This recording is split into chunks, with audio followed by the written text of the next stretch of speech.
नमस्कार बच्चों। आज हम 7वीं क्लास में इतिहास के बारे में पढ़ेंगे। अपना इतिहास का तीसरा टॉपिक पढ़ेंगे। हम दो टॉपिक पहले आपको मोहन सर ने करवाए हैं। तीसरे टॉपिक का नाम है दिल्ली के सुल्तान। दिल्ली के सुल्तान कि जब हमारे ऊपर अंग्रेजों का राज था या राजा महाराजा जो राज कर रहे थे तो दिल्ली पर कौन कौन से सुल्तानों का राज हुआ, कौन कौन से उनके वंश थे, उनका नाम क्या क्या था। दिल्ली राजधानी कब बनी ये आगे हम बातें पढ़ेंगे। पहले हम पढ़ते हैं दिल्ली के सुल्तान के बारे में, कौन कौन से यहाँ पर वंशज आते हैं। सबसे पहले देखते हैं राजपूत वंश। राजपूत वंश यह माना गया है कि वशिष्ठ ऋषि ने एक अग्निकुंड यज्ञ किया था। अबू पर्वत के ऊपर अग्निकुंड में यज्ञ किया था। उस पर्वत से एक जाति उत्पन्न हुई जिसका नाम रख दिया गया बाद में राजपूत वंश। इस वंश में पहला आता है तोमर वंश। तोमर राजा जो भी थे इनके अंदर ये आते हैं 12वीं शताब्दी के अंदर, 1165 के लगभग 12वीं शताब्दी में। 12वीं शताब्दी पर दिल्ली पर किन का अधिकार रहा? तोमर राजाओं का। और एक कौन से वंश थे? राजपूत वंश के। इसके बाद आता है आनंदपाल।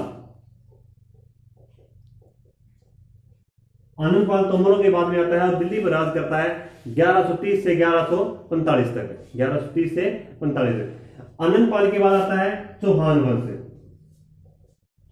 आनंदपाल के बाद चौहान वंश 1165 से 1192 तक। इन चौहान वंशों के अंदर जो चौहान राजा बने इनमें सबसे महत्वपूर्ण आता है पृथ्वीराज चौहान। पृथ्वीराज चौहान। आज हम केवल राजाओं के नाम वंशज के वगैरह बारे में पढ़ेंगे।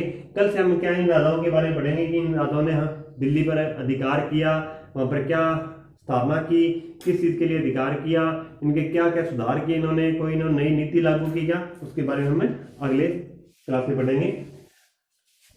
इस वंश के बाद दूसरा वंश जो आता है उसका नाम है प्रारंभिक तुर्की वंश। प्रारंभिक तुर्की वंश के प्रारंभ में जो तुर्क राजा आए थे वो कौन कौन से थे, उन्होंने अपना वंश यहां पर स्थापित किया। सबसे पहले आता है कुतुबुद्दीन ऐबक। कुतुबुद्दीन ऐबक तुर्क वंश का था, एक गुलाम था ये। दूसरा आता है शमसुद्दीन तुगलक। इसी वंश का दूसरा शमसुद्दीन तुगलक। फिर तुर्की वंश में मेन जो गुलाम थे, इसके बाद एक नई प्रथा शुरू हुई जिसमें आती है एक महारानी भारत की रजिया सुल्तान। इल्तुतमिश की पुत्री थी ये। इल्तुतमिश की क्या थी? पुत्री। भारत की पहली महिला शासिका रजिया सुल्तान को कहा गया है। एक बदनसीब प्रेमिका भी इसे कहा गया है और बहुत योग्य थी। इल्तुतमिश के पुत्रों में कोई योग्यता नहीं थी, पर क्या है रजिया क्या है, इल्तुतमिश को लगता है कि मेरे पुत्रों के एवज में मेरी पुत्री जो है राज्य को संभालने में ज्यादा क्या है सक्षम है, तो इसने अपनी पुत्री को राजपाट संभाला था। 1236 में और 1240 में इसकी क्या है मृत्यु हो जाती है, किसी कारणवश इसको मार दिया गया। इसके बारे में हम पढ़ेंगे आगे। तो प्रथम महिला शासिका अपनी को कौन रहेगी? रजिया सुल्तान। इसके बाद में आता है गयासुद्दीन बलबन।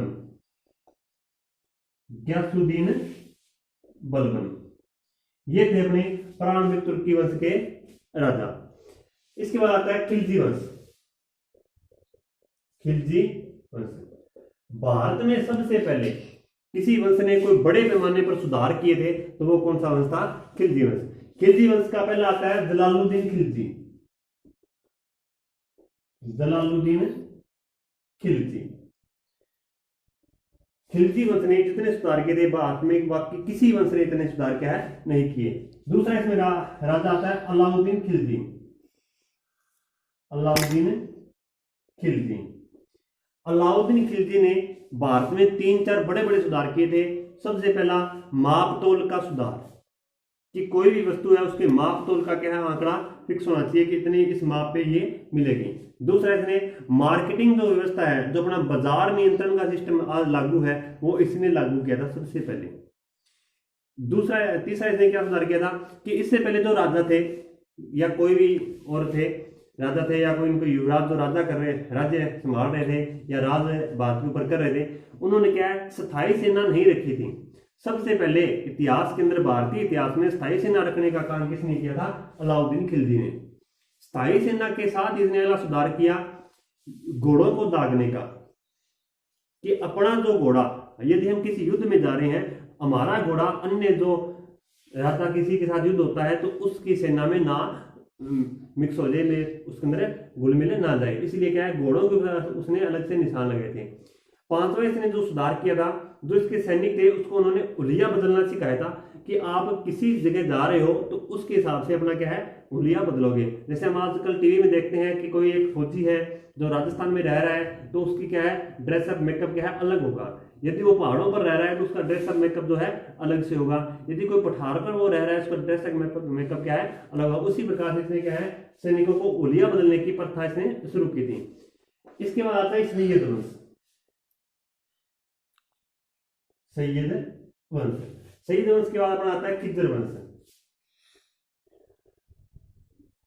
खिज्र वंश, फिर लोधी वंश। लोधी वंश के अंदर एक मेन राजा आता है बहलोल लोधी।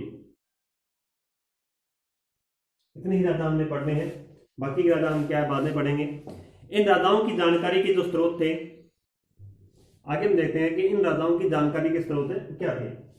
इन राजाओं की जानकारी स्रोत कि इन्होंने सुधार जो किए वो किस प्रांकित किए इन्होंने, या कोई पुस्तक लिखवाई इन्होंने, या कोई एक स्मारक बनवाई इन्होंने।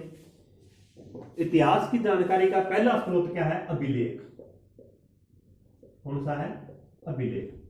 कि जो भी राजा थे दिल्ली के, सुल्तान कोई भी थे, उन्होंने क्या है, अपने नाम के अभिलेख खुदवाए, जिन्हों पर इन्होंने क्या है, इन्होंने अपने परिवार की चर्चा की कि हमारे परिवार में ये व्यक्ति रहते थे, अपने दासों के बारे में लिखा है, इन्होंने क्या सुधार किए, कहाँ इन्होंने युद्ध किए, इनके बारे में जानकारी कहाँ मिलती है, अपने अभिलेखों के ऊपर। इनके जो अर्थव्यवस्था की जानकारी मिलती है वो मिलती है सिक्कों से। इन्होंने कौन कौन से सिक्के चलाए थे, तांबे के, चांदी के, सोने के या किसी अन्य धातु के जो सिक्के चलाए, इनसे क्या पता चलता है कि इनकी अर्थव्यवस्था कैसी थी, कि राज्य के लोग सुसंपन्न थे या नहीं थे, भूखमरी कितनी थी, इस बात की जानकारी कहां से मिलती है, बड़े सिक्कों से मिलती है। तीसरा आता है कि इन्होंने क्या चीज बनवाई है, किस लिए बनाया, या कोई मंदिर बनाया, इस चीज की जानकारी मिलती है हमें भवन निर्माण से।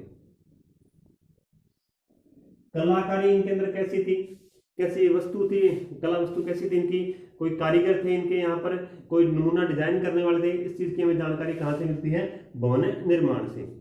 संगीत की जानकारी के लिए हमें कुछ स्रोत इनका वैसे पता नहीं चलता कि इनके संगीत की क्या सुविधा थी, कि कौन संगीत गा रहे थे, किस प्रकार गा रहे थे, परंतु कई एक स्थानों पर ऐसा लिखा गया है कि राजा अपने उत्सव में नृत्य प्रस्तुत करते थे, महिलाओं द्वारा नृत्य प्रस्तुत होता था, या कोई एक विशेष जाति जो अछूत हो या कोई भांगी वगैरह हो, वो क्या है, राजा को मनोरंजन के लिए यहाँ पर संगीत क्या उत्सव आयोजित करते थे।